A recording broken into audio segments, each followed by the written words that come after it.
it's like the path of least resistance, but that almost indicates like that's gonna not be all giving joy. a fuck. Yeah.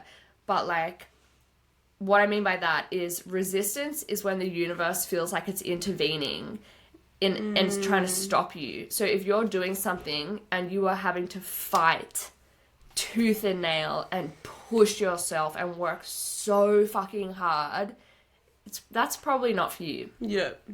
Whereas if it's hard but you're getting somewhere, that's probably more for you. Yeah.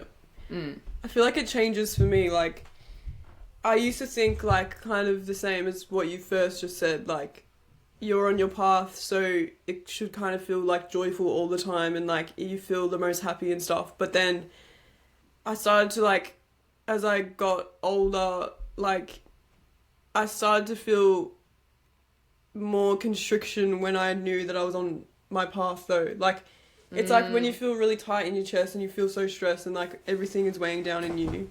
And like I used to think like that means like what I'm doing is not right. But then it's like, it's actually deeper than that. And it's...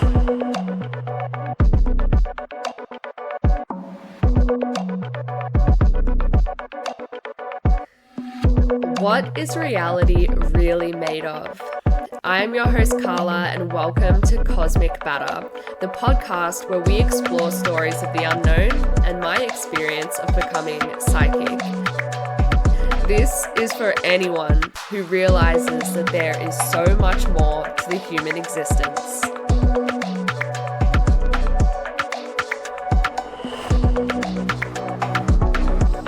So I was just going to say before, when you do that face where you look like kind of like my old personal trainer.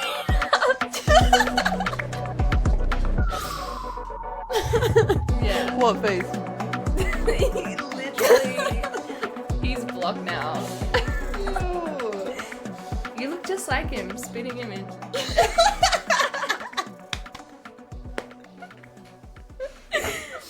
Hi guys. Hi. Welcome back to the podcast. Welcome to the Cosmic Batter podcast. This is my beautiful friend Holly. Hi. So, Holly, we just met at a cafe, and she's really cool, so passed her on. I like normally, you know, my other podcasts, I'd introduce people with like credentials almost, their experience. Well, my experience is working at a cafe, and we met at a cafe, so... And being a mad bitch. I know. It was cool, though, the way we met. Like, it was, like, slowly, like, I had to meet you through, like, taking your coffee order. And so being it was like, who is she? I want to get to know her. Exactly. Sorry. And then I was like, sorry, like, next person. Anyway. No, it was good, because I was coming in during lockdowns, and so I would then tell all the girls at the cafe essentially my life story, because I was like, I have no human contact. Kinda. I know. And then a friendship was born. It's beautiful. Okay. I actually had a question while we were talking about you were talking about how it pushes you, like the universe pushes you onto your path. And sometimes people have the skill and the ideas, but they actually never make it to that path. So what do you think is, like, how do you know that you're on your path? Ooh, good question. Yeah, just to add to that as well, because this is going to go in, we were saying how it literally doesn't matter what you do. If it's like a full expression of you or you totally take ownership of it, say like a musician that isn't the best musician, but they just fucking own it. We were saying anybody can kind of make it doing that. And then I said, but I would add, it also depends if it's for you, because you might be really amazing at something. Say you are an amazing musician, but it's actually just simply not on your path to be like absolutely world famous pop star. You might still have success, but it's not for you to reach that level of success. So that's like why we're talking about it and the parts that go into it. So the question was, how do you know like you're in alignment? Yeah, like on your path, like, how do you know? So, for me, a key word is joy. What brings me joy? For someone else, it might be like pleasure or family, like slightly different words. So if I'm having fun all the time, that's a big indicator. And then feeling, I guess, a sense of calm. But at the start, when you're kind of, on the start of your journey and you don't know what calm is and you fucking are just working all the time and really fucking busy and dysregulated, when you're in that space, I would say it's like the path of least resistance, but that almost indicates like that's gonna not be all giving joy. a fuck. Yeah. But like, what I mean by that is resistance is when the universe feels like it's intervening and it's trying to stop you. So if you're doing something and you are having to fight tooth and nail and push yourself and work so fucking hard, that's probably not for you. Yeah. Whereas if it's hard but you're getting somewhere, that's probably more for you. Yeah.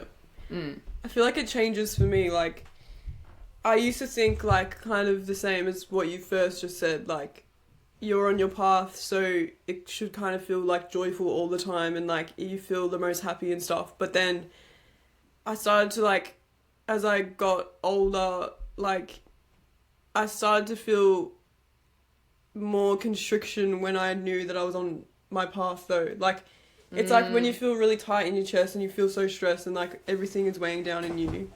And like I used to think like that means like what I'm doing is not right. But then it's like, it's actually deeper than that. And it's like, you know, the path of least resistance, it's kind of like, you think it's like going to be like beautiful and perfect the whole time. When it's actually like the most resistance like you ever face. That's so true. Yeah. Yeah, that line is not the best representation. No, but it's like, I actually like that line. But then it's also like, people don't, I think when people hear it, like they kind of imagine it to be like beautiful and perfect and like you can just breathe. Yeah, because that's a funny thing, because when I say that, and that's because I would say I've always been passionate about like asking for more from life. And so when I say the path of least resistance, that doesn't mean don't give a fuck. That means like, how can I get the best possible life ultimately ever? And if that includes working hard now, I'm going to do that. Because for me, even when I was younger, I would be like, what? Like, I remember, say, when I had just finished studying dance and singing and stuff, so I was looking at being a singing teacher, and then I was like, this doesn't make any sense. If I make like $30 an hour, how the fuck do you ever buy a house? And I still don't fully comprehend how people do that. Obviously, there's absolutely nothing wrong with that. But at that age, I was like, living off $30 an hour seems extremely fucking hard. So the easier option for me is somehow making more than that. And then there was a lot of hard work with that. But I was like, that's actually going to be an easier life. But then, like what you just said, then there are layers. There are so many layers because when you realize your potential and that you are on a path to something that could make you incredibly happy, it's fucking scary. And at least from my personal experience, I've worked through so much fucking self-sabotage and anxious attachments and avoidance and all these things. And I personally think you do have to be courageous and willing to do that to actually walk the path of least resistance. Because it's like, how did you actually feel like when you first started your, like when you changed from your fitness business to spiritual coaching? Like, how did you actually feel like coming into that? Yeah, I had a meltdown, like literally, because it's, you know, it's funny because it was the right thing to do, But with what I know now, I was like, wow, that was one massive trauma response, nervous system shutdown, even though it was the right thing to do. So the fitness business, built it, had money coming in, but it was just fucking crazy. And I've always been a bit impulsive, I guess, even though I'm like really a bit of a planner, which is anyway. And when I was like, this isn't working anymore, I just knew the fastest way to take the next step is to just stop and do the next thing. So I had current clients which supported me. Thank God. I probably wouldn't have done it this way if I didn't have that. But I had current clients who were finishing their contracts, so I just left that and I immediately then started brainstorming the next thing. So it was fucking really, really scary. But I also felt relieved because I was like, thank God I don't have to keep going. I've accepted it's not working. I don't want it. And like, I did feel really free with that. That's good. Yeah, and then I ended up borrowing money to pay for my then education into mindset coaching and stuff. And that's always scary. And so many people don't do things because they don't have the money or the support, which is very real. I'm not discounting that. But yeah, I like asked family and it was really felt awful. And obviously that showed I do have a level of privilege that I was helped. But I was like willing to do that as well. Yeah. Whereas it's okay if you don't want to do that, but like there were a lot of scary things to make it happen. That's always so scary though. Like borrowing money to me. It's like, what if you can't pay them back? And yeah. But you did it anyway. Yeah. Nice. And even then, like, so I borrowed money to pay for my education and that, and I kept trying to pay it back really quickly. And then I think I had a mentor at the time and they were like, how about you just use what you've been given, like what was spent on education, to grow your business, which is the whole point, and organize to pay them back later. And because it was family, I was like, oh, I can do that. And yeah, because that's another massive barrier, like people's the shame and guilt around money and not wanting to affect anyone else. And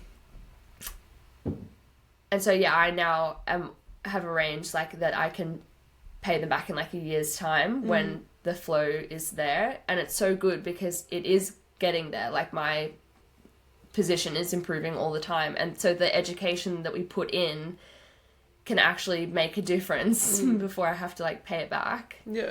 Because that's something that really stumps people. And again, I'll like recognize, yeah, I'm definitely in a position of privilege that I've had that support. But there's also because I know for me, people want to be independent and like make it on their own. And I was like that as well. I was like, I don't want to be a burden on my family. I don't want to affect my family. I don't want to hold anyone else back. But that level of hyper independence can be a trauma response. Oh and God. Then you're not making it. Like your family wants you to do well, but you don't want to affect anyone else. So you are not asking for the help or the support, and then you don't fulfill, whatever it is that you want to fulfill. And your family wants you to be happy. So like, if it's finance or not, it could be anything else. Actually asking for help to make your dream come true, whatever that is, like, is deeply healing, and that's what community is for. That's so what I'm sweet. trying to say. Yeah. That's so true. Because I feel like I definitely have those issues, like with hyper independence, and just like it just puts so much pressure on you, like unnecessary pressure, and it's just like that's like I never knew that you worked through that though, like and every time I'm asking to borrow money and stuff. Yeah. Well, because And for me, there's been shame and guilt associated with it because I pretty much can't get anything from the bank. Like I would almost rather get a loan from a bank that doesn't involve my family and get actual debt. But I actually can't. Wait, why? Because I haven't made enough profit for enough years. Which has always been, when I realized that was happening and that I couldn't get anything for quite some time, I was shocked because especially with my fitness business, I made a lot of money. It's like I made 6 figures in revenue, but I personally have always invested a lot into I coaching. remember you always say that, Yeah, and like I don't receive as much coaching right now in this present moment as we're recording. But all of that has changed my life. And so even the year that I made 6 figures revenue, it was like, say like $30,000 profit.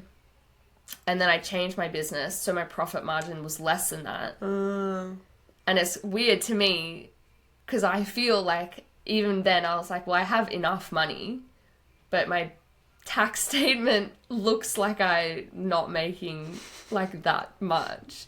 And so I remember, I think I applied for a credit card because I thought that like I would have no problem with that. And I couldn't get any of them. And really? Because you also needed to make over $30,000 profit for at least 3 years. Okay. And I had, say, made over 30,000 with the really big fitness business.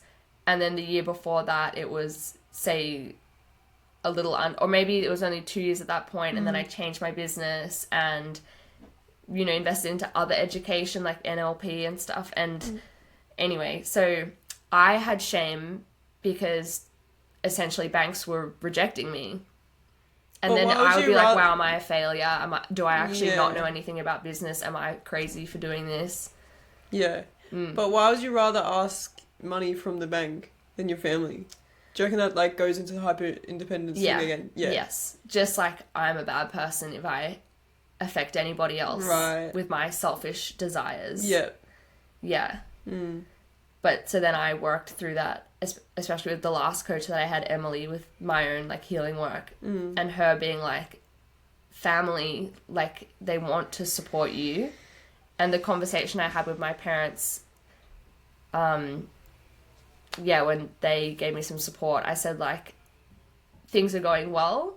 Here's a brief overview. But obviously I set a few boundaries because I now know how to have the conversation. I said, I don't really want you to ask me how it's going all the time or want evidence of it. I don't really want to explain where the money goes or anything. And this is the time limit that I would like before I have to pay it back. And they were like, yeah, okay. Like, we trust you. And I didn't even think that that would ever happen. And Did then you cry? Probably to myself, not at the time. Yeah. But yeah, you know, me a few years ago would have rather died than asked and I would have felt like a bad person. And I actually touched on this in my I think in the last episode of the Karla podcast, like, how do I say, like, I think that our society just celebrates hyper-independence and like can make you feel like, oh, if it was given to you, you didn't earn it, maybe you don't deserve it. And like I've already it's like the Nepo baby stuff. Yes, right, like there's so much hate to like nepotism babies. And then I would be like, am I a nepotism baby? But it's so, there's such a massive scale there with like multi-billionaire people and then like inheriting their family's business. Like Elon Musk. Yes, so it's different. But then because like I said, I still recognize that I am privileged. But like, you know, I had issues in my own life growing up and I got onto drugs and I did all these other things. So a part of me would always be really angry, like, you know, I'm really struggling to start my business. It's so fucking hard. And, like, I can't get anything from banks, you know? Like, I literally cannot. And so there was an inner conflict of being like, do I deserve to ask for help is the question. It's crazy that, like, you know... Me, like, overshare. It's alright. There's a camera, so it's fine. You're supposed to overshare, right? Yes. It's actually just us trauma dumping for like an hour. Like, it's crazy that, like, you know yourself that you worked so hard to get where you are, and, like, you know that you struggled, but then at the same time you're still like, am I a nepo baby? Like, did I get it all handed to me? It's like, no, like, you know how much you worked for it. Yeah. It's like, yeah. It seems like a funny thing to have inner conflict about, but we should be having these conversations because I think everybody does. And it's worth talking about because, like I just said, when you believe that, oh, if I ask my family for help, I'm holding them back, what if you then don't fulfill, like, a life that you want? What about the kids that you have? What if it was, like, your family's generational curses, like, not asking for help from the family? Exactly, yeah. And again, like, if they say no, that's okay too. Yeah. But, and, because, like, you know, like, if a friend comes to you, like, look, I've actually been going through a hard time, can we talk? I personally am like, thank you for feeling safe to talk to me. That's and, like, what do you need me to do? Like, I'll cancel, I don't know if I'd cancel appointments, but I'd be like, I'll clear my day, like, I'll come. And that's so nice. Yeah, that's so nice. I actually get uncomfortable with, like, the question, how are you? Because it's like, I feel like I should just answer it straight, like, yeah, I'm good, like, just been working. That's, like, my main answer, like, just been working a lot. Yeah. But, like, and, like, if my friends, like, if I'm talking to my friend, and, like, you're, like, with you, for example, like, you're telling me everything and I'm, like, listening to you, and it's, like, I love listening to you. And then you're like, so how have you been? And then I don't reply for, like, 2 days. But it's, like, actually, it actually is a little like that.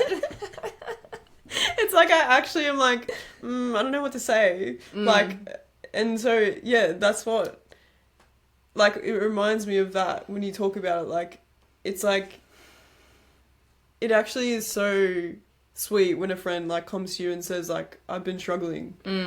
Because, yeah, like, I don't know. Yeah, like, well, it means they're actually, like, showing up in truth. Like, now the culture these days is, like, ask your friend, are they okay? And, like, everyone is, like, emotionally conscious, like, these days. But at the same time, it's, like, everyone, like, there's still barriers that are so, like, deep-rooted to, like, being vulnerable and stuff. It's like, we are living in, like, a vulnerable time, but it's like, I don't feel, I still have to force it to be vulnerable. I don't know. Yeah, and then, is it really vulnerable if it's, like, well, forced, or, like, just saying, like, what do they want to hear? I mean, it still is. Yeah. It is hard to do. Like, I've done so much healing, like, to be able to do that. And I think a lot of people don't quite understand what vulnerability is, because you can, this took me a really long time to work on. Like, you can say how you're feeling without feeling it in the moment. Right. So in the past, I would be like, yeah, I've been really fucking stressed and really sad, but, you know, whatever. And I still do that. But, like... Yeah, you do. But, like, then after I started going to therapy and saw my first few healers, I remember one time talking to a friend being like, I've actually been really stressed, and I started getting upset, and I was like... Oh my God. I was like, I'm just gonna let it come, because I've been... try to actually feel my feelings. And, like, a few tears just made it out, and then it stopped because my body automatically suppressed it. But that was, like, actually a breakthrough. That is so, yeah. How do you feel about crying in public? I would now. I still feel a bit of internalized shame, I guess. Right. Because I actually went to I actually was crying in public recently. I know. I know. Wait, like when I went to the beach? Oh no. What? Like at lunch. No, wait. What happened? This is me every day. No, the story you just told me before. With at lunch. a relative. Pull yourself together, remember? Oh, yeah. Wait, oh, yeah. I was about to cry with that person. Oh, so you weren't crying? I would have liked to, actually. Then you had to pull yourself together. Yeah, but it was funny that this person said that, by the way. It's not a judgment. But yeah, I spoke to someone at a cafe, and it was a very important conversation to both of us. Right. And yeah, I teared up a bit. And this person that I was talking to, beautiful person, different generation, very reserved. And she was like, pull yourself together. Because we were in a cafe. It wasn't mean or anything. It was just different. And I would have preferred to just cry. Right. But I respected their boundaries. Yeah. And was like, I don't need to do that. So I almost consciously, didn't go fully into the feeling. But the other example I was going to say, I drove to the beach the other day because I was thinking about something. And then as soon as I got there, I was like, oh, I just needed to get out of the house to let this feeling come up. And then in my car, I just had to cry. And, if people walk past her, I, turned away a bit. Right. So I guess that's a bit of internalized shame. But I was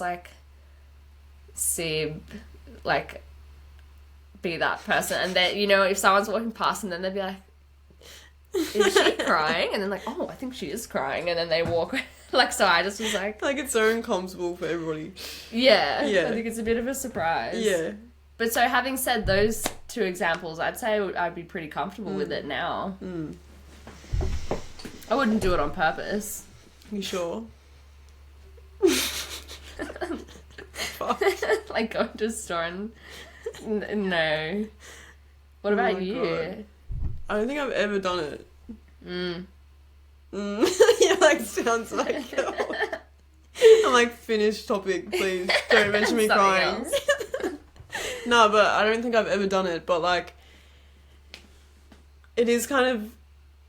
I'm not gonna lie, it does actually make me be like, what's going on? When someone's, crying in public, oh, is she right? Yeah. But I would never ask that. Because, I don't know. Yeah. Well, it's a lot. Especially if you don't know the person. Yeah. Depends. This is an amazing topic. Would you ask someone, are you okay? In public, crying? I guess it depends on the context. It depends on the intensity of the crying. Wailing, on the floor. I'd probably be... I'm not sure about that. Just give her... She's just having a moment. Or he. Yeah. Or they. Just having a moment. No, but we live in an emotionally such a detached society. And if someone is crying or having a feeling, it's just energy that has to pass through. They're going to be okay. They're going to calm down. It's okay to feel that way. And I'll just give you examples that are coming to mind of times that I've been like, wow, this society fucking needs to change. Excuse me. One time I went to this beach house with this group of people. It was actually with an ex-partner. And this one guy had difficulty regulating his emotions, essentially. Lovely guy. But he got really angry because someone did something dumb and dangerous. And it was really fucking dumb. But this guy got really upset. And I was tried to talk to him a little bit. And then I was he's completely overwhelmed. We all need to pretty much leave the room. He was literally screaming. I'm but he needs to just give him time. He can't regulate like the rest of us. Just give him time. And his cousin was there. I'm his cousin knows what to do. Right. And every now and then, this group of people I'm with, it's not a very good group of people, one of them would turn around and be can you just shut up? and it would set him off all over again. And he was poor guy. Like I actually felt for him. Yeah, was totally. literally screaming probably 3 hours because he got himself worked up. But that was, he's the one that couldn't emotionally regulate, but obviously the other people in the room couldn't either. Exactly. Because for, it was one time it was a girl. She was like, he's fine. Like, get over it. It's happened. Shut up. And then it would and I was like, and then I ended up just leaving the room because I was like, I'm not calming anyone else down, even though I'm saying like, yeah, like, I just have to it's leave. Like exactly like, it's like we still don't know like how to deal with like people showing like raw emotions. It's like with children, like there's still like discussions on like what you should do like when a kid is crying, and it's like we still don't even know like just how to like hold space or whatever for someone, like, and it's like crazy because like everyone feels everything that everybody else feels, and then it's like when someone's actually like showing it, it's like everyone gets so like tight and uncomfortable and like just wants to like shut it away, and it's like exactly what we do to kids still as well, and it's like I don't know, like will we ever get there? Oh, I think so. I do think we're coming like in leaps and bounds as a society, but I think for sure, yeah, like it's improved, but it's tricky though, and this is something I think about. Like, I think that there's like the eternal now, and the past and the future are like almost folding in on itself all the time. And I definitely think as a collective, like we're getting better, but say as you get older, you have your own traumas or suppressed things or things that you've just had to let go and deal with in your life, and then you unconsciously and to no fault of your own like pass on that a little bit. So even though we're always getting better as a society, at the same time, like the people that are on the way out are imprinting on the people that are just coming in as well. So I do think that we are getting better, but will problems ever go away? I don't think so. No. Definitely not. Well, no, because then it's like, what's the point? And but then that's a whole nother conversation around like, like, do we come here to play these games or is it almost like an accident? Oh my god. Like one of my friends, I'm going to get her on as well, but she recently essentially made this big video, which it was really good, about how like we don't deserve our trauma, and I don't like agree with that anymore. And like she said, yes, they are lessons that shape us, but do we need to be grateful that they happen to us? Like she's like, no, I don't think so. Yeah, even though like if you believe in like how a soul comes down to and chooses specific lessons, it's like, okay, yeah, we did choose it if you believe that. But we don't have to like appreciate it and be like, well, I chose this, so I should be like happy that I'm getting there, like making progress. It's like, that I've actually never heard it being put like that though. Like, should we be grateful for our trauma or not? Yeah. Because it's like in the spiritual community, it's like you chose your trauma. And it's like, yeah, like, okay, we chose it, but it's not necessarily like really a good thing, is it? Or is it like neutral? Yeah, well, yeah, I mean, I guess it's subjective. Yeah. But, what was I just gonna say? Like, the conversation of free will and, what do we choose sort of thing. So before, I would say this more new age spirituality where it's like, be grateful for every lesson and like you chose certain traumas and things. But I have had an interesting experience, and other people that have done a lot of inner work probably relate, but like when I was just all trauma responses and I knew, fuck, I actually need to work on this, I need to start healing, then if something sort of bad happened to me, I'd be like, I'm probably still allowing that to come into my reality. Oh my God, yeah. Like, I got assaulted last year, and I was like, that's on me for not having better boundaries or speaking up sooner, or, you know, I didn't trust my gut, or I still need to heal, like, masculine wounding in my life, like, because it was a man, like, and that put me even deeper into my healing journey, which was worth it.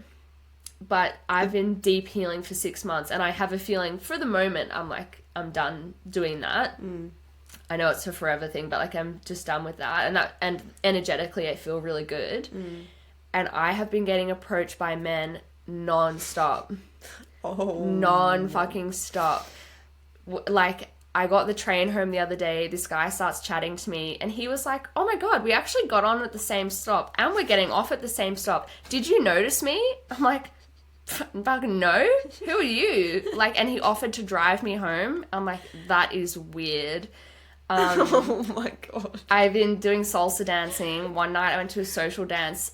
3 guys asked for my number, and a 4th wanted to, but I was like, no, like they came to me. It was just weird. And you know what I thought later, because when we hung out and we went for a drive, you know how those men came over to our car? Oh my God, yeah. We went and got ice cream, frozen yogurt, and then we went to the beach, and it was night. It was like maybe 10 o'clock, and like went to the beach. We get in the car. There's just like stars out and stuff. And there's a few other cars in a car park. And these guys came over to our car. With like flashlights on. Something, sure. It was quite intimidating, but they were younger than me. They seemed like early 20s. And I was like, maybe they thought we were their friends, and it's like they thought that they knew us or something. But when they came over and looked at us, and like, then literally right to the window, and they realized that they made a mistake, and they laughed and like ran off. They were like giggling. It was kind of weird. Like, they came up pretty fast to the car. It was weird. And then they like were like laughing, and we were kind of like, what? And at the time I had been telling you about how all these fucking guys were asking me out. I was literally about to say before, weren't you literally telling me that all these guys have been coming to you? It's crazy. And I'm not even saying this as a flex. It's fucking weird. And I do believe them coming to our car, that I think it's related. Like, I think there's something about my energy now that I've healed, or healing. And the coach I was working with before, Emily, she recently was talking about how we can't heal other people's traumas. And as women, we often carry that and try to heal other people's trauma. And and it was so validating when she said that, because I was like, wow, when I got assaulted, it wasn't my fault. Obviously, I already knew it wasn't my fault, but like, it wasn't that I let it into my reality. No, somebody else fucking did that. Exactly. And my point in sharing all of that is, you know, I used to say we create our own reality. I said it so much, and it's still true to a degree, but there are other fucking beings, entities, humans, whatever, out there that do impact you, and you do not have control over them. Wow, yeah. Oh, that was a big story. But like, you know, because if stuff happened to you, it doesn't mean that you're unhealed, or that, you know, you needed to learn that lesson. No, like, there's fucking, this shit is the Wild West. Exactly. It's like, we have free will, so then literally every other being that incarnates with us has free will too. But what do you think about, like, multiple timeline, like, the multiple timeline theory it's like, everyone is the main character of their game, right? Like, of life. Like, you're living life, and you're the main character. And there's, like, billions, there's more than that. Like, of... Infinite. Exactly. Timelines where it's, like, the person that's living in their game, like, they have everything that is happening to them in their control, though. And then in, like, another universe, like... It's like the other way around. So it's like, I So it's like I get, like me and you both want a pair of new shoes or something. Parent issues. A pair of new shoes. Oh, a pair of new shoes. And then we both want parent issues. It's mine. That's so good. But so like, I don't know. Like parent issues of parent issues a pair of new shoes. We want a pair of Nikes. Yeah. And then, like in my reality, I get it, but then you miss out. And then in your reality, you get it, but then I miss out. Huh. So it's like they both exist. But at the same time, this has actually nothing to do with beings doing stuff no, it's to okay. you. It's what I think of it, yeah. So where do you think, like, that comes in with what you were saying? Like, no, because the blame is never on you, yeah. Because that's what I hate about, like, the new... Well, like... Yeah, It's not never on you, but... With spirituality, like, people, like, it's, like, exactly what you just said. Like, they're like, I let this happen to me, like, I need to heal myself out of this trauma cycle so it never happens again. Mm-hmm. You think that's what I was thinking. Yeah, you think you're healed and then something goes wrong and then you're like, fuck, I need to heal it. Like, but it's like, oh my god, like... Yeah, and then it can actually play into almost like... a new trauma. Yeah, and keeping yourself stuck or... like learned helplessness because you're like, oh, it's my fault, and then say perhaps you don't then set boundaries or cut off certain people, and then it's like, well, it's actually your fault that they're still in your life, but it's not your fault that it's happened, but like you need to now get them out of your life or leave or take action, like, but so I mean, taking ownership for it all the time isn't necessarily empowering. But in regards to like the timeline thing that you just said, I haven't actually heard of the theory that like in one timeline I get it and in another time no. Oh. But what I have thought before is so some of these concepts I love it though. I love it. Can't wait to hear this. So some concepts, it's like, you know, there are infinite realities with infinite combinations of experiences. But sometimes I wonder, like, what if there's actually only my reality? And me, like, this the narcissistic perspective. I'm like, no. I'm going. But, like, what if there's... what if there's only my reality and also only my life? So... when I'm born, it's like, oh my god, there's so much history in the Egyptians and the Romans. Like, what if that actually didn't exist prior and it just existed in the moment that I entered the game for just my particular soul?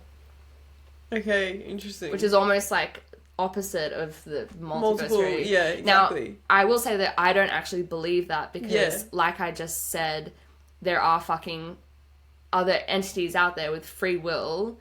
And they want in on you. They're playing the game, and real, like, actual entities, energetic beings, which I've now seen, felt, heard, and that makes me like, no, this universe wasn't created just for me.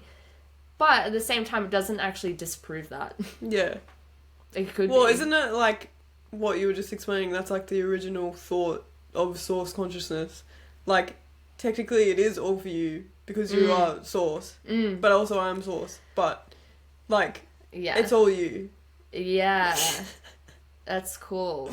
Because then this is an interesting thing because like I believe that the multiverse and the theory of there being infinite universes, I believe that's still on the side of the game that we play. Yeah. So even though we're in the Earth realm, you could go to a different realm, but that's still a part of the game that your soul can choose to play.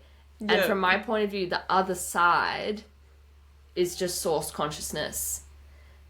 But when we were talking about this recently, I was about to say, do you want to share how like you wondered if entities and stuff come from somewhere else entirely. Was it something like that? Well, in regards to like the playing the video game like analogy, it was like I was saying I always thought of the video game analogy being like our physical bodies here in the third and fourth dimension. Like, so our physical bodies right now, like this is our avatar. And then this physical realm is the video game. But then when you die, it's like the video game's over. And it's like, it's only when we incarnate here, that's where the video game is, because it's like you can play with like manifestation and like just kind of play with your reality, like have fun. Whereas like on the other side, like I kind of thought that that is the truth, it's not really a game. But you think the whole universe and other dimensions is also a part of the game. You know what I mean? Like, yeah, kinda. I never thought about it like that. Yeah, I guess it depends on almost like what dimension. So I have seen like my higher self and been to spirit realms in meditation, and I've been to, through past life regression, like the place in between lives and just how I perceived it. And that all seemed like source energy to me, like different, obviously, interpretations of just source energy. So some spirit realms, that's just source energy. But when I say another dimension, like if you were an alien or if you lived in a universe that was underwater or made of slime, like I don't know. Made of slime. If you lived in another dimension where you're like a bacteria, that to me, those are just different variations of the game that That's cool. Like can play. Yeah, but the spirit realm and where we come from, that's to me a source energy. That's cool. Because I also believe that like aliens are not actually any different to us, and that we as a soul could be an alien. Well, yeah, isn't that what people say? Like they're starseeds. And and they have like alien lineage. What's it called even? Andromeda. Yeah, that's one. The Pleiadians. Pleiadians, Lemuria. And then, I don't know, the Greys and the Reptilians. I don't know where they come from, though. I don't know. But, like, I've heard of, like, people having souls that's, like, a double... It's like they incarnate as the alien, and then the alien incarnates here. Yeah, I fucking love this. So, first of all, this man that was a bit of a guru to me, who I now don't talk to because it was giving cult leader, and like, this is a whole nother story. No, I was telling another friend about everything, how things progressed. Like nothing happened, but his language had, red flags in it. And I was telling her how this progressed, and she was like, that is fucked. So I have quite a story for you there, but... Spiritual men are, like, on another level. Like, yeah, so you like, still have to be so careful. You have to be so careful, like... Yeah, anyway. Yeah, you have to be really careful. I'm going to record an episode on, like, spiritual predators, and I'll tell more of the story, because I have fucking every story under the sun. It's actually, like, an epidemic. Like, they're running rampant, like, it's crazy. Yeah, we need to collect them and tell them to stop it. Stop being predators. Anyway, yeah, the alien thing. And... Oh, what was I saying? Just, like, he was really connected to several races, although... Oh, no. Well, that's true. How much of what he said, like, I don't believe all of it, but, like, I remember saying, but who are the aliens and how do we know? And, like, how, if some of them are here, which I do believe that they would be, like... How are they taking on the human form? Are they always, like, shape-shifting? Do they actually take their skin off when they get home? Because that was, like, a bit hard for me to believe. And I saw so many questions, and I'd be like, do they know that they're an alien? Like, if they're actually an alien that's taking on a human life, do they think that they're an alien? Or do they think that they're human? And it would depend on the circumstance, but he said they're mostly just, like, legitimate humans, but they have alien lineage. Oh, yeah. Okay, and to back this up, I actually have a friend that's very connected to a particular alien race, and yeah, I'm just like, you know, she was like quite hesitant to share that because, you know, not everyone's going to take it well, but like she said they like come in her dreams, and like just communicate with her like non-threatening. Cool. And for her as well, they'd be like, you know, we need to help the human race, like we need to help them, you know, raise their vibration, and how can we do this without, you know, being intimidating, like humans are so volatile. And this was even before she'd opened that door. Like, she was like, wow, I'm having fucking weird dreams. And then she's obviously like very spiritual and became more open to it. And so in that sense, she's a completely normal human being, but she has alien lineage. That's cool. And because I also believe the now moment is ever happening, I would say at the end of the day, we all have alien lineage, but it's just like, you know, how sort of close was it? Yeah. It's not really something you can measure. Yeah. So, that's cool. I can't remember the question, but yeah, I believe it. I don't think there was a question. Yeah, just what I think of aliens. I believe in aliens too. Yeah. Yeah. You tell now what do you believe they're like walking around or what? Or any thoughts on the whole thing? I think that there's kind of, I actually think that they're here all the time, but we just can't perceive them. And I also do believe like that they do randomly incarnate here, and yeah, like I've heard of this thing called like cloaked ships, where it's like you look at a cloud. Yeah. Yeah. And then like it's actually like not a cloud, but like to your perception, like it looks like a cloud. But it's actually like an alien like motherboard. Mothership. Mothership, yeah. And then it's like, when I found out about that, it was always like, and I'd be like, exactly. That ain't a regular cloud. Yeah. I fucking know. Yeah. I know. But yeah, like, but definitely. I would think if they're so advanced, that wouldn't be hard to do. It's probably just like a mirror. And we're like, oh my god. Like, I see dragons. But, like, yeah, I definitely believe in like consciousness levels affecting your vision and kind of abilities to see things. It's like, it's like, okay, with you and like your spiritual journey and how you're kind of like owning the word that you're psychic now. Yeah. Like, you've reached a level where it's like you can perceive like voices and messages and visions too. Like, and you can perceive beings visiting you. But it's like 2 years ago or 3 years ago, it's like nothing like that was happening for you. Yeah. And it's like you've slowly kind of definitely grown. Like, you've been reaching new consciousness levels like for the past few years, like. Yeah. And now it's like, now you're here and you can like actually claim the word like psychic and be proud of it. And it's cool. Thank you. But I agree, it's a consciousness thing. I was just listening to like a podcast today where they were talking about something completely different. It's so not relevant, but he said something like, you know, we had never experienced that before. Oh, they were talking about wild chickens because this guy was like stranded on an island for 15 months. Oh my god. Yeah, it was a good episode. Was he the interviewer? Like, he was being interviewed. Yeah, being interviewed. Like, it was like a story. It's called Extremes by Vice. It's actually old now, but I didn't realize they had released new episodes when I listened like 2 years ago. So I'm listening to them now. Guys, check it out. Shout out to guys and Vice. Girls.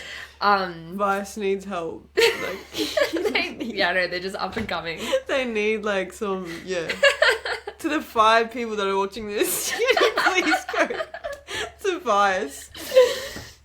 You're so funny. So it's about wild chickens.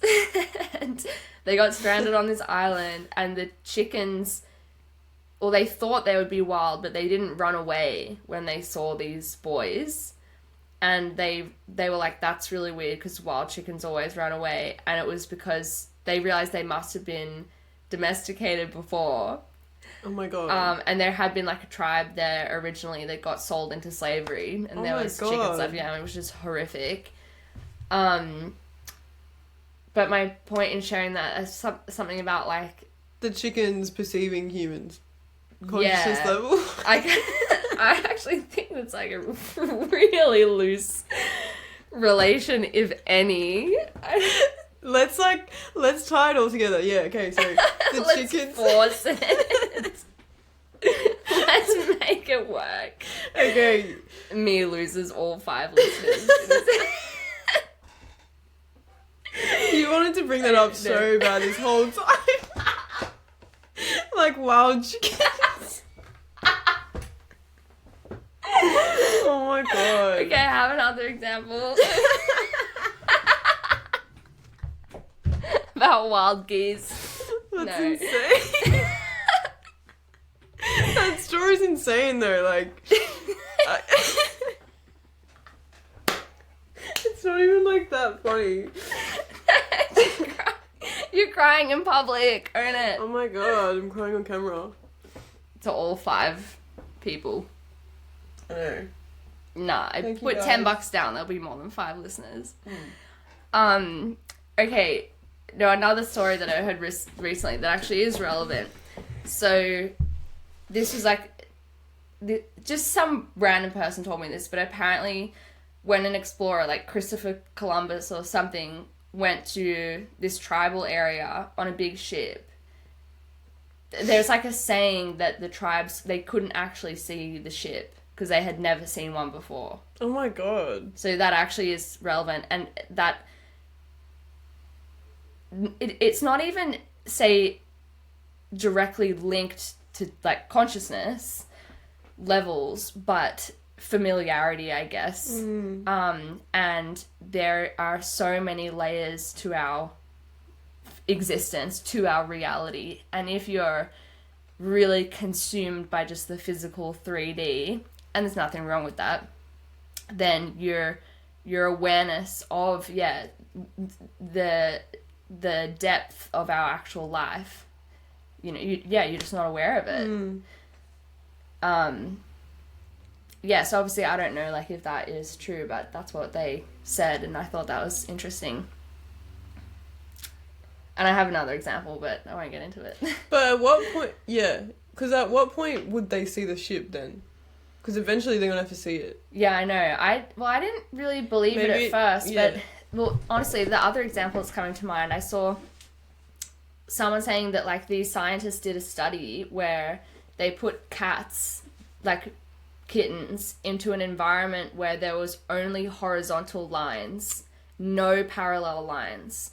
So it really didn't make sense to me, but it was a legitimate study, only horizontal lines, and then when they let the kittens out, then they actually couldn't perceive vertical lines because the, say, rods didn't form in their eyes or something like that. And I was honestly like, that's a load of bullshit. That doesn't make any sense. But when I Googled it, apparently it was true. That doesn't necessarily mean I believe it, but like, they are just examples that are coming to mind of like, if something is so alien to you, you can't perceive it. I've heard, it's like, I know the start of this, like, I know the start of the information, but I don't know, like, how it ends. So it's like, because in other countries, like, non-Western countries, like, I can't remember the country, but it's like, they only have, like, circular shaped houses.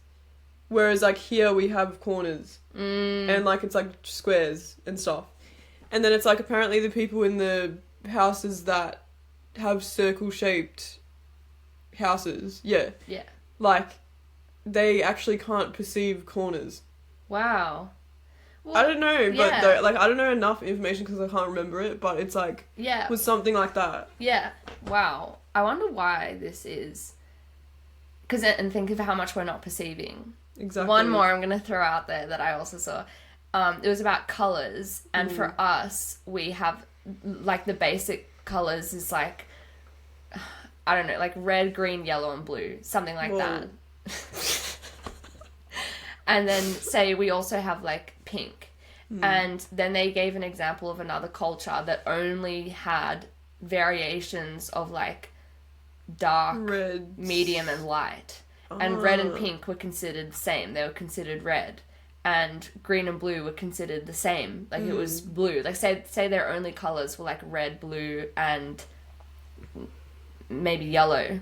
And because at first I was like, what the fuck? What do you mean they wouldn't be able to perceive other colours? And then when I saw what the narrowed down version was, like red and pink being the same thing, like I was like, oh, that one I actually more understood. And, you know, obviously they would see the variation of colour, but the interpretation of the reality would say, like, that's the same thing. Whereas to us, we're like, wow, two completely different colours. Even though we would see them. Now I feel, like, insecure, like, what can I not see? Because of, like, the way you've been brought up and stuff. And, like, what am I not perceiving right now that's, like, in the room? Can you Well, I can get you entities in here fucking all the time. I know. I'm like, get this out. room is, like, a rave, like, every night. The way you speak about it, it's, like, actually is crazy. It's crazy in here. True, probably. Now I'm just imagining myself with, like, a rave light, and it's just me. And, like, my mum comes in, and I'm like, guys, make room. And it's like, my mum, and it's like, just me in an empty room. Have you ever thought about, like, astral doofs? Like, bush doofs in the astral plane? Oh my god, no. I was, like, interested in this, like, when I was into astral projection. I'm like, surely there's, like, a party going on, like, spirits throw parties. Like, for sure. Yeah. But it's like, would I really want to go there? No, it's another story. My first thought was, I wouldn't want to be exposed to that. Yeah, no. Because even a literal doof. I was about to say, that's like... Cause me, I would always be like, everyone is as nice as me. And I love going to these things. And everyone is just so beautiful and just like me. And people are beautiful. Princess. And then there'd be someone on meth, like, in any location, and, like, losing their mind and, like, violent, like, looking violent. And I'd be like, wow, people, you know, they actually didn't come here with the same intentions as me. Shocker. Crazy. That's fucking shocking.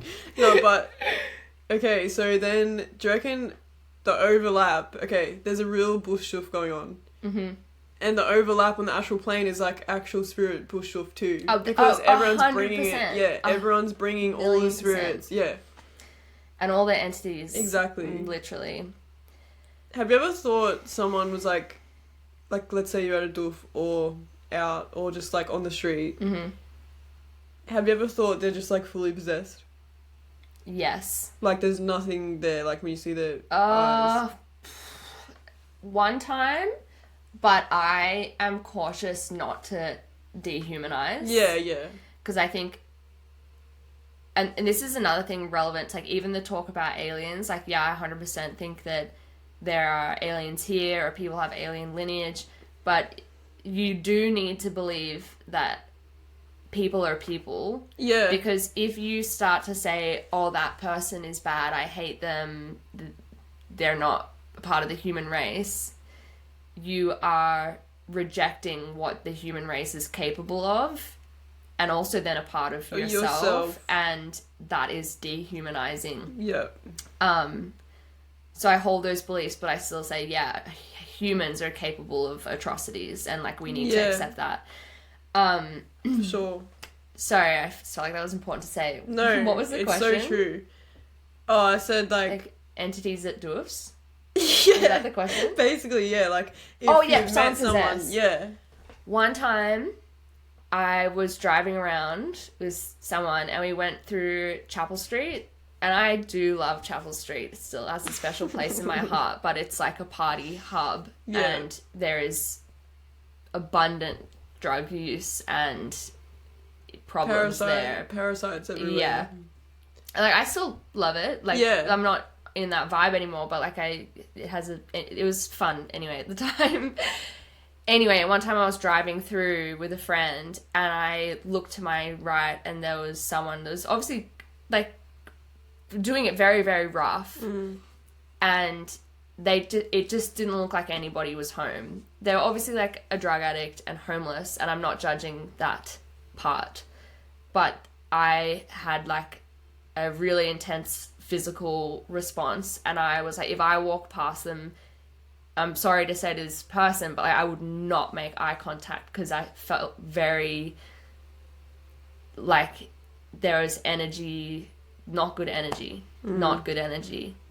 Yeah. They still need help. It's still a human being. Of course. But yeah, I was like and I said to my friend, I was like, that person. Well, I just feel like possession is such a strong word, but yes, they had a lot of entities. But it's like, you can tell with some people, like other things were all taking the energy. riddled with like spirits on like another plane. Yeah. Yeah.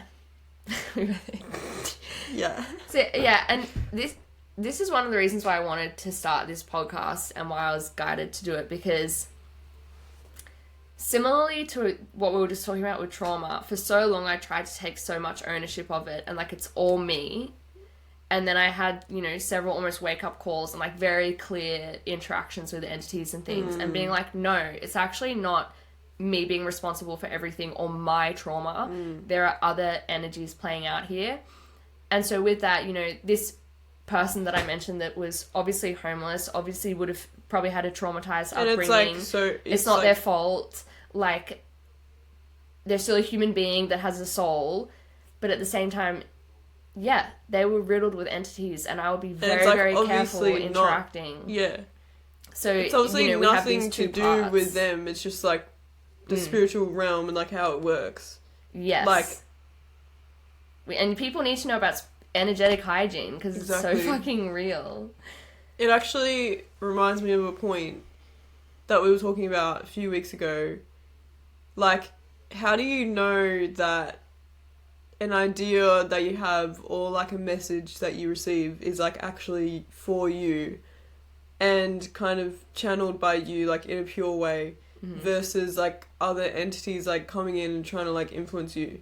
I don't mean it in like a victim type way, like I'm just saying in like a general way, like because it's like spiritual hygiene. Like we do have to like be aware of it.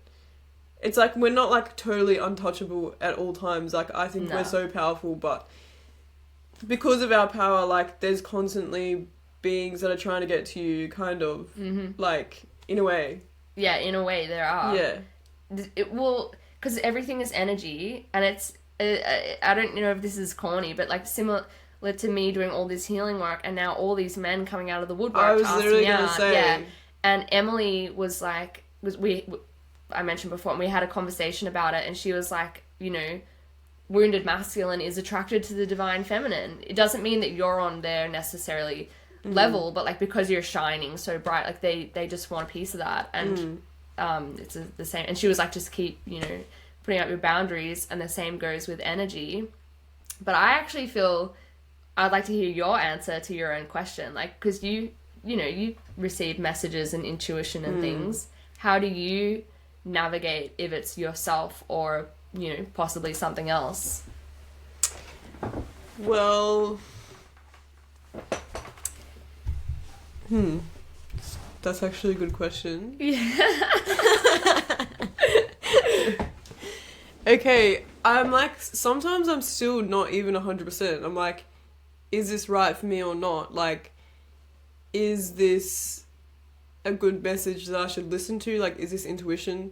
But with intuition, I feel how it feels in my body, like when I ask myself a question. It's like actually really weird, which I will explain. It's like, usually I ask myself a question, yes or no question. It's like, should I do this or not? And then it's like, I imagine yes and no, like on either side of me. And it's kind of like, when the answer is always, like, okay, if it's yes, it's like I feel my body like being drawn to the word in my mind. And then, cool. but it's like deep in my body, like it's like kind of hovering over the word. And it's like so weird, but with stuff like that, it's like just because I feel it so deeply in my body, like I know that it is me. But then sometimes like you're spiraling and you have like all these things going on inside your mind and you're kind of like anxious and like really hyper vigilant. And it's like, that's when I know I'm like, I take a step back and I'm like, I think there's like something going on here. It's like maybe I brought it in from like ruminating, but I think there's like kind of outside sources right now. Or it's like, if you watch a movie and it's like really disturbs you, and then after that you're kind of thinking like about all this other stuff, it's like there was something in the media that you watch that's like influencing you and your mental state. Yeah. So it's like, I don't know, I just feel how it feels in my body, like the answers and even the type of questions though, like that you're asking yourself, like if it's like based in like really weird like insecurity, it's kind of like, okay, just like take a step back. And but honestly, yeah, when I did, so remember when I did the parasite cleanse, I kind of learnt like the difference between like what's an outside influences, like what's an outside influence versus like my own intuition, because I felt so spiritually clean like on a parasite cleanse, and I had almost like no rumination, like no, like if I wanted to make a decision, it was like, yeah, that, like I knew it straight away. Cool. And then it's like, if I was in certain environments, like I knew if I wanted to be there or not, like immediately, you know, like, and so I don't know, like it's hard to know, but it just sounds like a practice and exactly, a continual it is. Awareness. It is 100%. And do you want to just show people a little bit like what is a parasite cleanse? Because some people might be like, what the fuck? So basically, like there's different levels to it, but you take like, okay, so everybody has like microbiome like parasites in their intestines, and then it kind of like you kind of have an infestation like in our bodies, we do, and it's like in our organs, it can even be in our brains and sinuses and stuff. And so like really, kind of say a really simplified version of that would be like too much bad bacteria. Exactly. Like a super simplified, and we've all got some of that going on. We basically have like a kilo worth of actual physical parasites. Cool. Okay. They're like, because I know it's also like symbiotic. But yeah, exactly. Yeah. And yeah, so the idea was like, I heard it in a podcast. Well, I was like kind of interested in it already, but this podcast was talking about the spiritual side of like having all these parasites in you. And basically you take a tincture of wormwood, black walnut, and clove, and you just take it like 3 times a day, and it starts clearing out like the microscopic parasites within you. But while that's happening, it's kind of like you're going through an energetic detox as well, because you're kind of killing off all these things that have been like inside of you for like years. Wow. So that's like the spiritual side of parasite cleansing. But it's also like has major physical benefits too. But yeah. But yeah, then ever since then I was always interested in like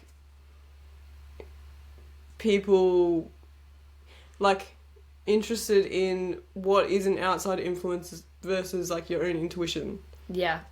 Because we have so many like attacking us all the time.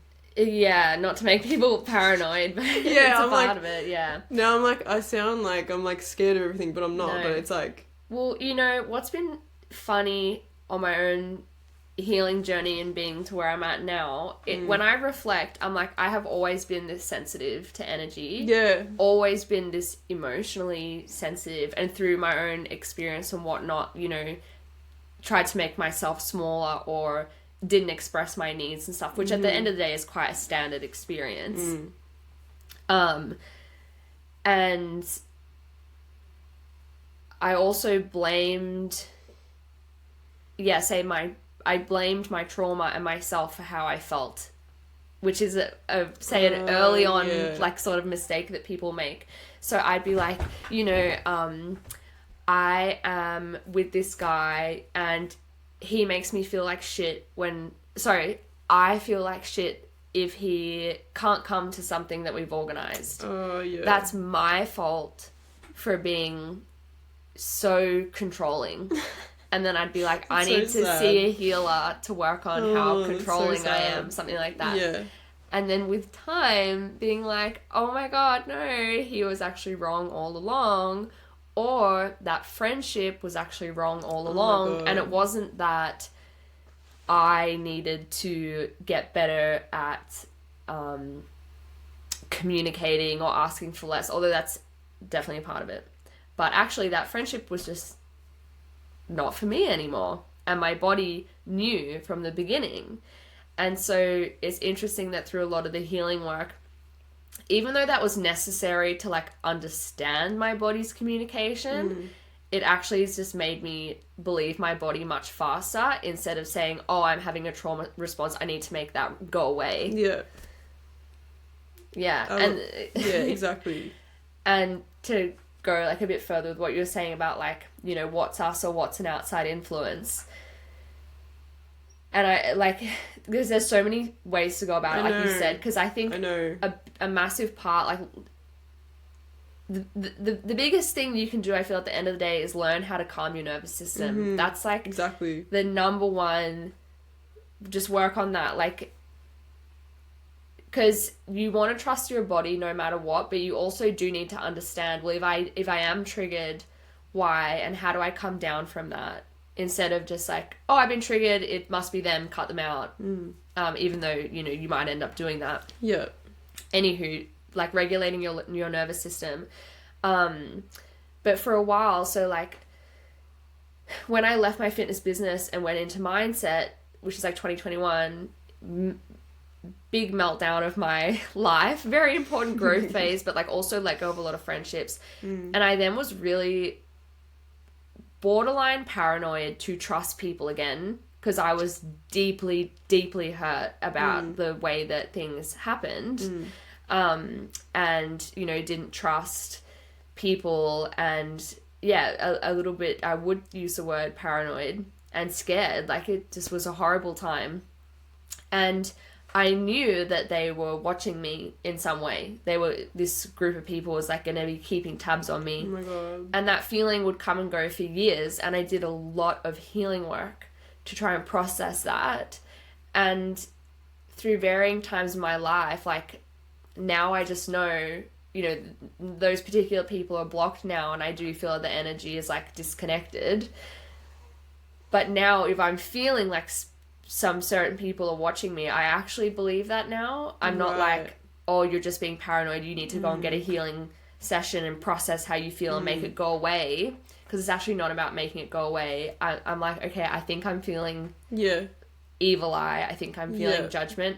I can take ownership for my own fear of judgment and let that go, but I also, have a gut feeling as to where it's coming from.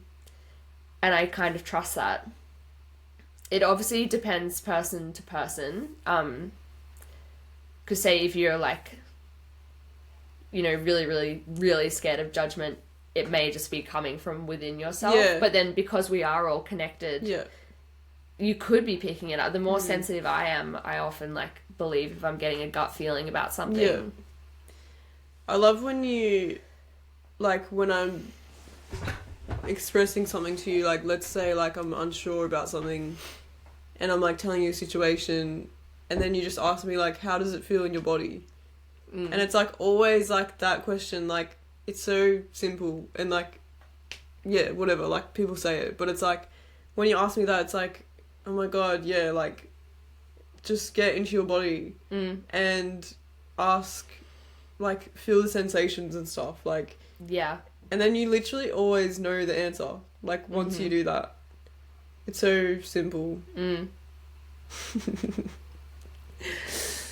it makes me laugh now because when I started like coaching, I'd be like, I'm so good at telling people what to do, and I would like plan out their life or whatever. Like I was really good at my job. I know, yeah, you are. Like I still loved what I did, but I would tell people what to do, and now I'm like, how do you feel?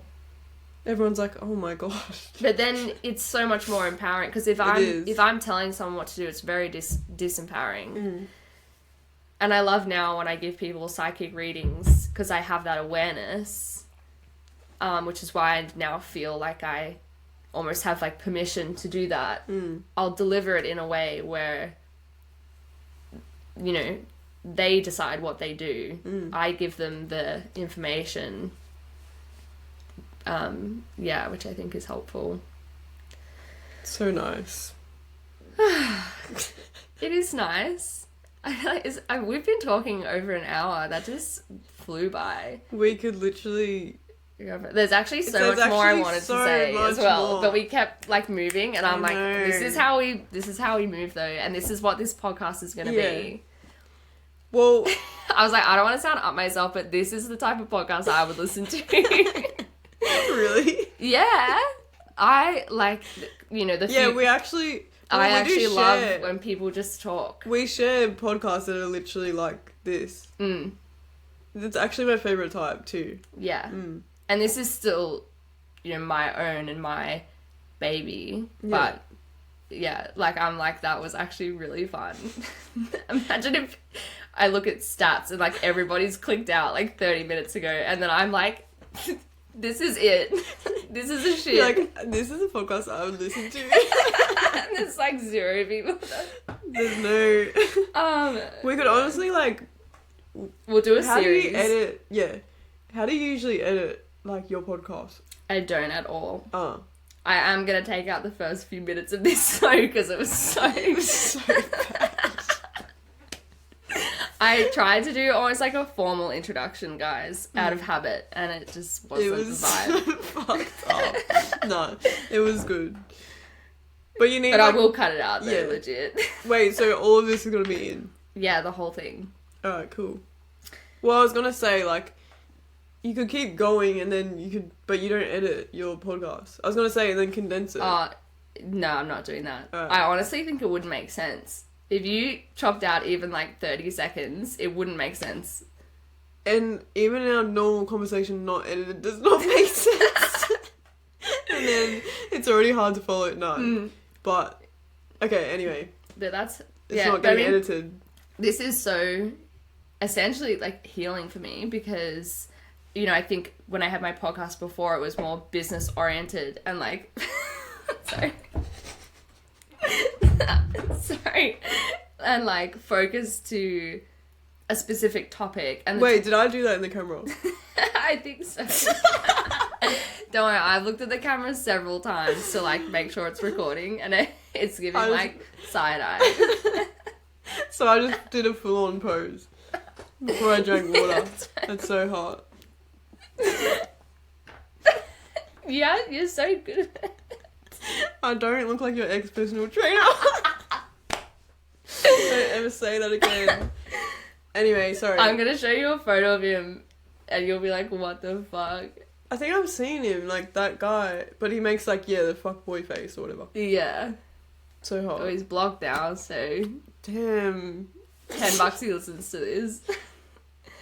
He's doing something else with this. Anyway. Can you please wrap this up? Yeah. I can't remember. No, I meant like you're really not gonna edit anything. Yeah, no. Alright, cool. Oh yeah, I was saying this is healing for me because my business podcast before my business podcast before was like focused to something particular, and so I would then think of topics relating to that.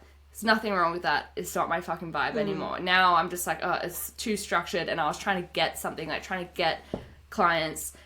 I was still serving, but I feel beyond that now. And now it's like, I wish I could bottle my essence and just share that And this literally is what I peak for. And so this now is like, oh my God, this is actually me, like, the most I've ever shown. Like, there's no specific focus. Yeah. And it's like so... It would be so fun to have like your own podcast and then just invite friends on. I know. I'm saying, yeah, like, I'm having fun right like, now. It's a lot of work though, the effort that I've put into creating it. Yeah. But once it's rolling, like in the next few weeks, like more friends of yours, yeah, coming on. Like so sick. I was telling a friend recently, like with the people that I'm having on, because with this type of conversation, I mean, it's not limited, but this is what I peak for at the moment. Yeah. And I said, this is actually such a reflection of you create your own reality. Because I am in a reasonable financial position considering how I've changed my business again. And I'm now not working with like super high level clients, and I'm not charging very high level prices. I'm doing tarot readings and like working at a market. I've pulled right back, yet I have finance coming in. I'm having conversations like this every day. And that is because of the willingness to set boundaries, walk away, ownership. I deserve better. I want better friends, blah, blah, blah. And so, my business is not where I thought it would be in terms of goals. But these conversations right now, like, this is heaven to me. Oh, yeah, that's so sweet. And then I was like, wow, that is affirming that all this effort that I'm putting, I am creating my own reality in that sense. Not a millionaire yet, but I've kind of let go of that now though, because I'm like, I now just think it will come. Yeah. I don't need to pursue being a millionaire. Like, it will just happen. It's like if it's meant to be as well. Like, you're totally neutral about it. And that's like, that's what they say is the best feeling for like manifestation. Yeah. This is a whole nother conversation. Let's leave it there. Is that your just resting face? Like, did I do it again? Yeah, I feel like. I think it's you're beautiful though. Thanks so much, everyone. I don't think we need any fancy exit. Holly will be back on, I'm sure. Yeah. Thank you so much for having me. Thank you for coming on. Thank you. Love you. Love you. All right, bye. Hi, everyone. It's me again. It's Karla. Just jumping on to say a massive thank you to everybody that has listened so far. I am amazed at how well the podcast has been received, especially when the topics I'm talking about, like I mentioned, are quite vulnerable for me. Like, I'm really opening up and sharing so much more of myself. So it's very affirming to hear that other people are having similar experiences, and that it actually resonates, that people want to hear this stuff. And it's been so fun for me to receive your messages about the crazy dreams that you've had, the visions, the premonitions. Like, I absolutely love it. Keep it coming. Keep messaging me about the podcast, what you like, what affects you, what you don't like. I mean, don't be mean, but if you have constructive criticism, like, go ahead. But keep sharing your stories with me, because I love it and it helps me, with ideas and, what to talk about. So I wanted to jump on as well because so much has happened already since the podcast launched and since I recorded this episode with Holly, which I hope you enjoyed, by the way, because we had so much fun recording it. So I feel like I've already lived several lifetimes, so I wanted to give you a little bit of an update. Since starting this podcast, like, I traveled to Sydney and I was with friends and surrounded by, powerful women, men too, but especially like my female friends, making bold moves in business and in their lives. I've moved out, again, but I've moved out, so I'm living by the beach. And in that process, I feel like I've truly upgraded my reality, not only, my living situation and being by the beach and living with a wonderful friend, but upgrading like my bedding, my footwear, getting rid of old stuff that doesn't suit me anymore. I'm investing into breath work again, like I'm investing into my body. there are so many elements at play that have helped me to, I feel, quantum leap. And, you know, I've been working at the markets, Camberwell Market, doing psychic readings because my spirit team told me to do that. You know, they told me to take a break from business coaching and just master my craft. And it's been a really incredible experience. It has felt really good to relax about my business or expectations or any expectations on money or sales or any of those things, just to let them go and just practice doing what I love and sharing what I love, which is, you know, the healing work. And now, like, fully owning the part of me that is psychic and integrating that into my work. So it's been humbling and challenging and scary often. But I feel really good about it because it feels like I have been using everything that I've been talking about for some time. Like this quantum leap that I have done by trusting my path, taking massive action, letting go of the past. Like I just did it without even really thinking. Like I just knew and I trusted, and so I took action and I did the thing, and now we're here.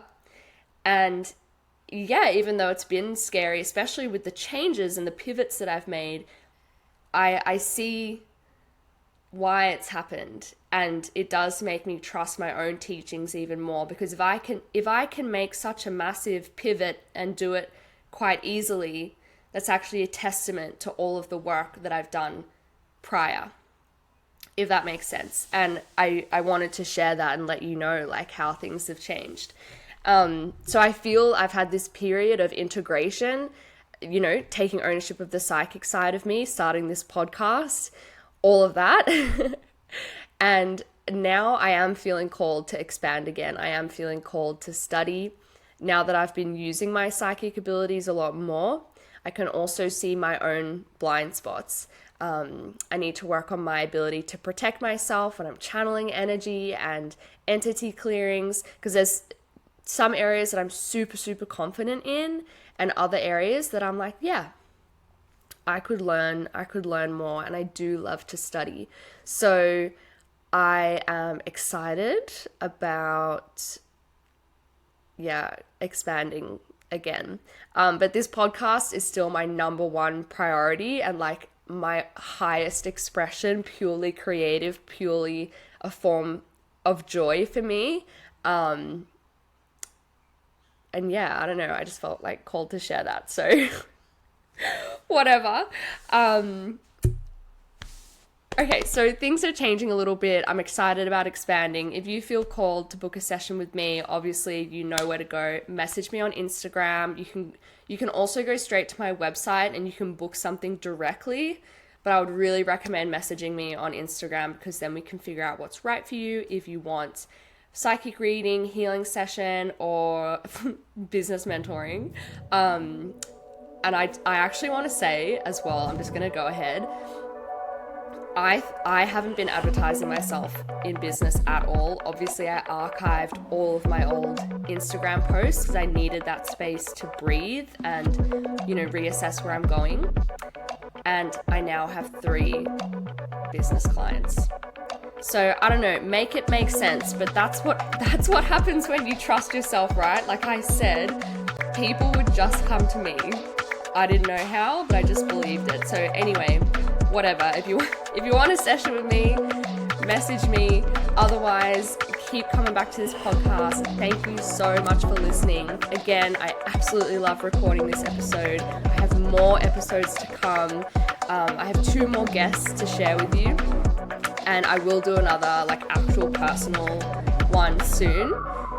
I'm also trying to honor the commitment I made to myself to do these fortnightly, because I'm like, I have so many ideas and so many things to talk about. I should just make 10 podcasts and release them all at once.